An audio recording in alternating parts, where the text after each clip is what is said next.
बिस्मिल्लाहिर्रहमानिर्रहीम। अस्सलाम वालेकुम। आप देख रहे हैं JN न्यूज और मैं हूं आपकी मेजबान सुंबल ज़िया।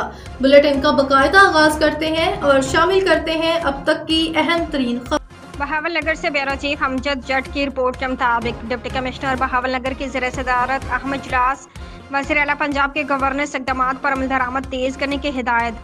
डिप्टी कमिश्नर जुल्फ़िकार अहमद भून की ज़ेर सदारत चीफ मिनिस्टर के परफॉर्मेंस इंडिकेटर्स, सस्ता रमज़ान बाजार रेवन्यू KPIs, प्राइस कंट्रोल और सुथरा पंजाब से मुतालिक इजलास मुनक़िद हुआ।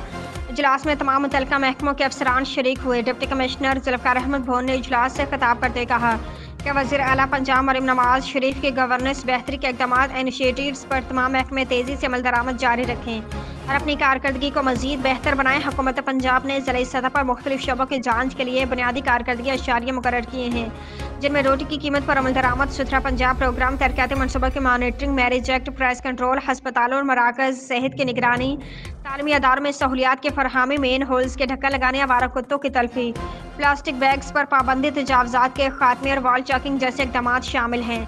डिप्टी कमिश्नर ने हिदायत दी कि तमाम महकमे इंडिकेटर्स पर मुकम्मल अमल दरामद यकीनी बनाने के लिए इंस्पेक्शंस में इजाफा करें और यूनियन कौंसिल सतह पर सरगर्मियों को मज़ीद तेज़ करें। उन्होंने खबरदार किया कि गवर्नेंस इक़दामात पर किसी किस्म की गुफलत, सुस्ती या नाकिस कारकर्दगी बर्दाश्त नहीं की जाएगी।